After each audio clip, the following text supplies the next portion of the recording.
셀트리온 흡입형 치료제 엔데믹 불구 계속 진행 외 임상 3상 완료와 출시 시점은 셀트리온 오늘 플러스 1.89%, 헬스케어 플러스 2.33%, 제약은 플러스 3.68% 상승세를 보였습니다. 전일 조정 이후 오늘은 다시 반등세를 보이는 것이죠. 따라서 셀트리온은 급락 이전 가격대에서 등락을 거듭하는 모습이 나타나고 있고요.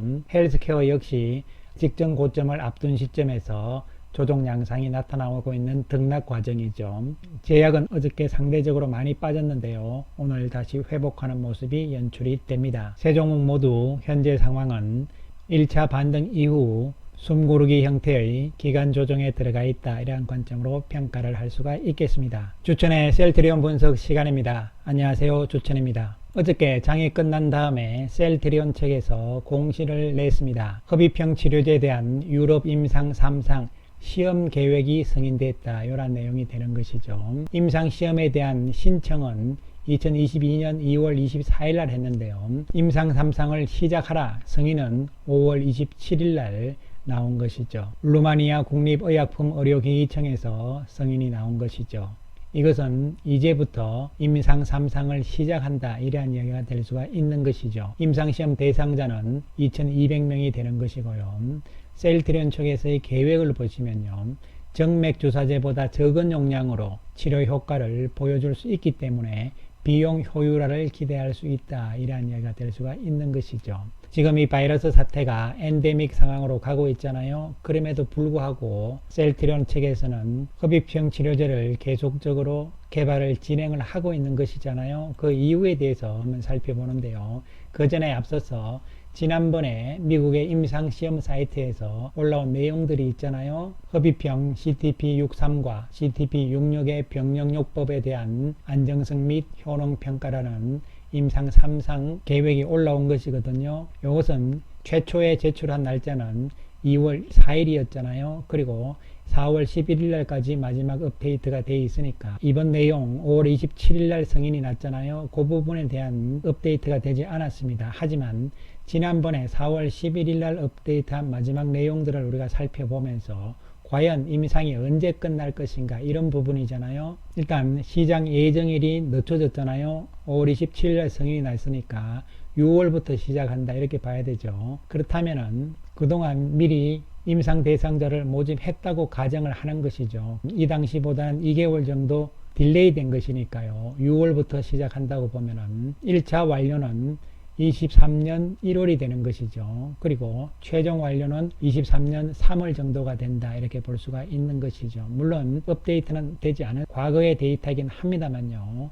어쨌든 최종적으로 임상이 끝나는 것은 내년 1, 4분기 내에는 끝날 것이다, 뭐 이런 이야기가 될 수가 있잖아요. 그러면은 내년에 가서도 이 바이러스가 엔데믹이 끝나는 상황이 될 것인지 아니면 다시 창궐 할지는 알 수가 없잖아요. 그러나 보수적으로 봤을 때 엔데믹으로 간다, 이런 관점이 우세하다고 볼 수가 있는 것이죠. 그렇다면 이걸 왜 계속적으로 개발을 진행을 하고 있을 것인가, 이런 부분이잖아요. 1차적으로 생각을 할 때는요, 이런 부분들이죠. 이미 레키로나를 생산을 해놓은 상태잖아요. 재고는 쌓여있는 상황이잖아요. 따라서 이것을 그냥 폐기 처분을 하면서 손실로 잡기보다는 이것을 이용하고, 또한 새롭게 개발한 CTP63이잖아요. 이것도 이미 개발을 해놓은 상태이기 때문에 따라서 재고가 있는 레키로나와 개발이 끝난 CTP63을 폐기할 수는 없다는 것이죠. 이미 개발 비용이라든가 이런 부분들은 재무제표에 반영이 끝난 상태잖아요. 따라서 추진을 한다, 이렇게 보는데요. 그렇다면은 결론적으로 시기적으로 봤을 때 지금 엔데믹 시대가 도래했잖아요. 빨라도 내년 3월에 이것이 마감이 된다고 본다면은 그 이후에 또 시판하는데 시간이 좀 걸릴 수가 있잖아요. 이런 부분들을 봤을 때는 임상 비용만 날리는 것이 아니냐, 뭐 이렇게 또 될 수도 있는 상황이잖아요.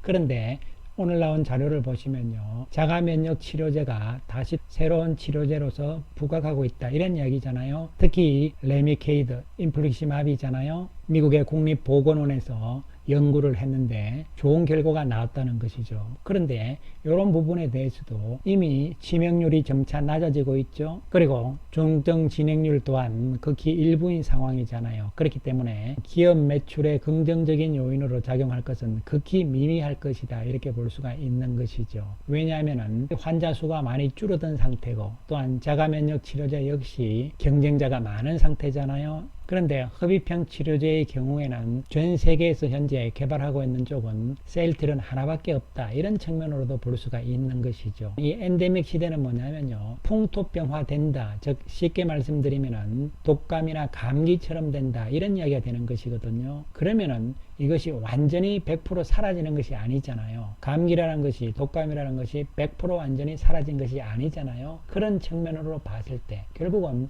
감기약, 독감약은 있어야 되는 것이잖아요. 그런 개념에서 흡입형 치료제는 있어야 되는데 이것은 독점이라는 측면이잖아요. 전 세계에서 지금 제대로 개발하는 곳은 없다는 것이죠. 셀트리온을 제외하고는요. 이것은 상비적인 개념의 치료제, 약이 될 수가 있잖아요. 따라서 과거 팬데믹 시대처럼 뭐 매출이 대박이다, 이런 개념이 아니고요. 조금씩 꾸준하게 장기적으로 롱런할 수 있는 이러한 측면에서 풍토병 형태의 치료제를 만들고, 이것은 대박의 개념은 아니지만 소박이지만 스테디, 오랫동안 좀 끌고 갈 수 있는 이러한 부분으로 한편으로는 생각을 할 수가 있는 것이고, 일단 내년에 출시가 된다면요, 이것은 작은 금액의 규모일 수도 있지만 매출에 도움은 어느 정도는 될 수 있다. 물론 이제 뭐 흡입형 치료제니 이쪽은 이제 그만하고 바이오 쪽에 집중하고, 특히 바이오 시밀러보다는 바이오 베터 쪽에 더욱더 집중하는 이러한 자세가 필요하다, 이렇게 볼 수도 있는데요. 그러한 노력을 계속적으로 하는 가운데서 진행하고 있던 것은 계속한다, 이러한 관점에서 접근을 하시면 될 것으로 보입니다. 오늘 아침에 신문 내용을 보시면요, 바이오 베터에 대한 이야기가 나왔어요. 헤럴드 경제를 통해서 어저께 영상에서 바이오 베터에 대해서 충분히 말씀을 드린 바가 있는데요. 레드 오션된 시밀러 시장 대안으로 부상을 하고 있다, 바이오 베터가. 국내에서 바이오 베터 시장을 활발하게 개척하고 있는 것은 셀트리온이다, 바로 램시마 SC가 되는 것이죠. 그리고 여러 가지 이야기들을 쭉 해놨는데요. 바이오 베터는 계량 신약으로서 분류되기 때문에 신약에 준하는 별도의 임상을 거쳐야 승인을 받을 수 있다. 셀트리온도 램시마 SC가 미국에서 3상 중이다. 바이오 베터 시장으로 눈을 돌리는 배경에는 치열한 경쟁 속에서 수익성 측면이다. 어저께 말씀드렸잖아요. 바이오 베터는 오리지널보다는 가격이 두세 배 정도 비싸게 판매할 수 있다, 이런 말씀을 드린 것이고요. 또한 램시마 SC는요, 피하 주사 제형으로서 세계 최초잖아요. 130여 개국에 특허가 돼 있잖아요. 20년간 독점이다, 이런 말씀도 이미 드린 바가 있고요. 이에 따라서 효능과 편의성이 개선이 됐잖아요. 뭔가 좋아졌기 때문에 바이오 베터는 뭔가 좋아진 것이잖아요. 가격 측면에서도 오리지널보다 높게 받을 수 있다. 이 부분이 이제 핵심이 될 수가 있는 것이죠. 따라서 램시마 SC는 바이오 베터로서 지금 유럽에서 원래 실적이 상당히 중요하다는 말씀을 드렸는데요. 어저께 영상을 보지 않으신 분들은요, 반드시 참고를 해보시기 바라겠습니다. 셀트리온 오늘 외국인들이 76억의 매수 우위였고요. 자사주는 사지 않은 모습입니다. 공매도는 38,000주대니까요. 비슷한 상황이 나타나고 있고, 외국계 창구에서는 76,000주 이상의 매수 우위가 나왔지만 실제적으로 외국인 매수는 47,000주였고요. 기관들이 53,000주 매수하는 모습, 개인들이 10만 주 이상 매도하는 모습이 연출이 되었습니다. 여기서는 왔다 갔다 하는 모습을 보여주고 있지만요, 조금 밀려도 관계없어요. 그러면서 기간 조정 과정을 거치는 상황에서 앞에 고점대까지는 단기적으로는 재반등 가능성은 열려있다는 측면에서 접근을 할 수가 있는 것이고요. 그리고 헬스케어는 오늘 외국인들이 38억의 매수 우위를 보인 상황, 공매도도 24,000주대로서 비슷한 모습이 나타나고 있고요.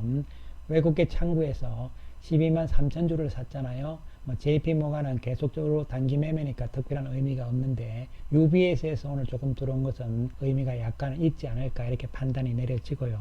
실제적으로 외국인들은 6만 3천 주의 매수 우위, 기관들이 10만 주 이상 매수하는 모습이 나왔습니다. 여기서 조정을 좀 받고 있지만 단기적으로는 이 고점은 돌파를 시도를 할 것으로 예상을 해볼 수 있겠습니다. 한편 제약은 외국인들이 19억 매수 우인데요. 어저께 상대적으로 좀 많이 빠진 상황이지만 오늘 곧바로 회복하는 모습이 나오잖아요. 예상대로 안정적인 움직임이 나타날 것으로 보여지고요. 공매도 7천주대로 줄어드는 모습, 외국인들이 2만 4천주 매수 우위를 보인 상황, 기관들도 1만 8천주 매수 우위를 보인 모습이죠. 세 종목 모두 공통적으로 오늘 외국인, 특히 기관들 매수가 좀 더 많은 모습이 나왔지만 단기적인 성향이 좀 강할 가능성이라고 볼 수가 있는 것이죠. 올 한 해 가장 중요한 것은 램시마 SC의 매출이 어떻게 될 것이냐가 될 수가 있겠는데요.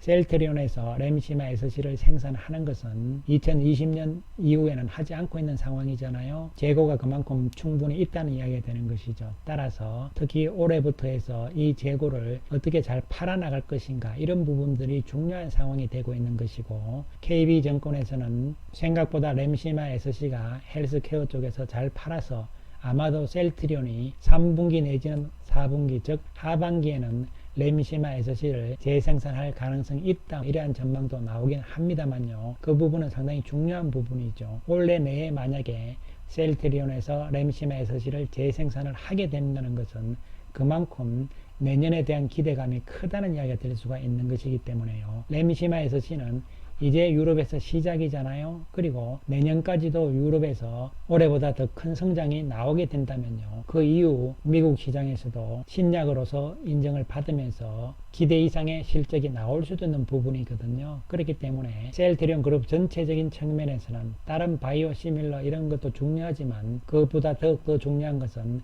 바로 램시마 SC의 매출 추이다, 이렇게 보시면 되는 것이죠. 따라서 2023년과 2024년이 상당히 램시마 SC한테는 중요한 부분이 될 것으로 보이고, 올 한 해는 작년에 워밍업이 끝났잖아요. 그러면서 이제 올 한 해는 본격적으로 출발이다, 이런 관점으로 접근을 할 수가 있는 것이죠. 다시 한번 말씀을 드리지만요, 램시마 SC와 바이오베트에 대한 내용은 어저께 영상을 반드시 참고를 해보시기 바라겠습니다. 지금 세 종목 모두 다 바닥을 확인하고 반등을 한 상태에서 기간 조정의 형태가 나타나고 있는 모습으로 해석을 할 수가 있겠는데요. 단기적인 측면에서는 재반등이 가능할 것으로 예상을 할 수가 있는 것이고요. 차곡차곡 진행이 되면서 주가의 움직임도 완만하긴 합니다만요, 단계적인 상승 이런 부분들을 예상을 할 수 있는 것이고요. 중요한 것은 셀트리온과 특히 헬스케어의 2분기, 3분기 실적들이 상당히 중요하다는 말씀을 다시 한번 강조 말씀을 드리면서, 지금은 좀 답답하고 이럴 수도 있지만요, 조금 길게 보는 관점에서 지켜보자는 말씀 다시 한번 드리겠습니다. 감사합니다.